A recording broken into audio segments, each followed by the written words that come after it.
नमस्कार, सादर प्रणाम। आज बात करेंगे कि बाल शिवाजी का जो गौ प्रेम था, गौ माता के प्रेम था, वो कैसा था। हम लोगों को भी शिवाजी महाराज की तरह कैसे सीखना चाहिए। एक छोटी सी प्रेरणादायी कहानी है और उनके जीवन का वास्तविकता है। और जिस तरह गौ माता की रक्षा के लिए उन्होंने शिवाजी महाराज ने अपने समय में और एक छोटी सी उम्र में कार्य किया था, यदि एक दो कार्य ऐसे वर्तमान सरकार या वर्तमान समय में हो जाए तो मैं समझता हूं कि गौ हत्या के लिए, गौ माता की हत्या के लिए, गौ माता को काटने के लिए किसी की हिम्मत तक नहीं होगी। मैं बताता हूं, शिवाजी महाराज का जब आप जीवन परिचय पढ़ेंगे, उनका जीवन देखेंगे, तो बचपन का जो जीवन रहा है, उनको उनकी माता का संरक्षण मिला। वो अपनी माता के संरक्षण में पले बड़े। उनकी माता के संरक्षण में ही उनकी माता का जो नाम था हम सबको भी याद होना चाहिए। तो आप कमेंट करके बताइए उनकी माता जी का क्या नाम था।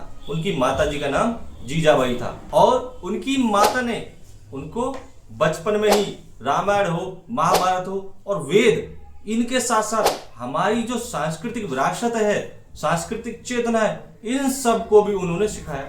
और इन सब को सीखने के बाद शिवाजी जो महाराज थे, बचपन में वो यदि कहीं भी गलत होता था उसका वो खुलकर विरोध करते थे और उसको वो बिल्कुल अपने सामने होने नहीं देते थे। और एक घटना ऐसी है कि शिवाजी महाराज बचपन में अपने साथ म्यान में एक तलवार रखते थे और वो अपने पिताजी के साथ में एक बीजापुर के कहीं के नवाब थे, उनके वहां पर जा रहे थे।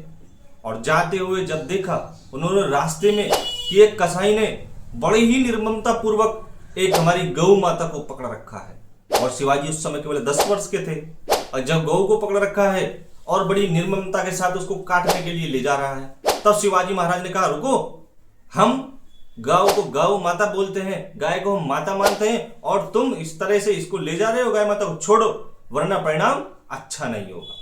और जब इतना शिवाजी महाराज कहते हैं तो वो जो कसाई होता है वो पहले हंसता है, उनकी उम्र को देखता है और हंसने के बाद फिर शिवाजी महाराज जी को धमकाता है और कहता है कि चला जा यहां से वरना गाय के साथ साथ तुझको भी काट देंगे। और जब इतना शिवाजी महाराज सुनते हैं वो उनके रोंगटे खड़े हो जाते हैं, उनको क्रोध आ जाता है और म्यान से तलवार निकालते हैं और उस कसाई का हाथ काट देते हैं। और वो हाथ काटते हैं जिस हाथ से कसाई ने गाय माता को पकड़ा होता है।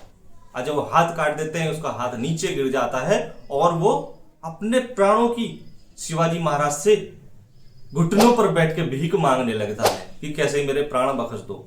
और वहां पे इतने सारे लोग थे और जब देखते हैं कि 10 वर्ष की उम्र में शिवाजी महाराज में इतना साहस था कि कहीं पर भी अत्याचार हो, इस तरह से अन्याय हो, अपनी संस्कृति का कहीं पर विरोध हो या उस पर आघात हो रहा हो, वो तुरंत उसका प्रतिकार करते थे। इस प्रकार हमारे आज के बाल और युवाओं को उनसे प्रेरणा लेनी चाहिए, गौ माता की सेवा करनी चाहिए। शुभ अशुभ कार्य होते हैं वहां पर गौ माता के लिए गौशालाओं में हमको जाना चाहिए। उनको गौ माता को जो पालती हैं, जो संस्थाएं होती हैं, जो गौशाला होती हैं, उनको दान देना चाहिए, रोटी गौ माता को देनी चाहिए। और गौ माता से जितने भी बने दूध उत्पाद हैं या जितने भी बने प्रोडक्ट हैं, उनको यदि हम यूज करेंगे तो गौ माता की जो समस्या कहीं ना कहीं तक कम होगी।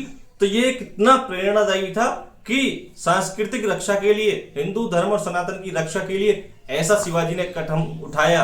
और वो भी कितने वर्ष की उम्र में? 10 वर्ष की उम्र में, बाल्यकाल की अवस्था में, एक छोटे से बच्चे ने, जो कि आगे चलकर कितने बड़े योद्धा बने। उन सभी से हमको सीखने की आवश्यकता है, प्रेरणा लेने की आवश्यकता है। और पूरे संपूर्ण समाज को उन्होंने जो जो कार्य किए उनके बारे में पढ़कर विचार कर उनको लागू करने की आवश्यकता है। इतनी सब बातें आप सब लोगों से करनी थी। सभी का बहुत बहुत साधुवाद, धन्यवाद, सादर प्रणाम।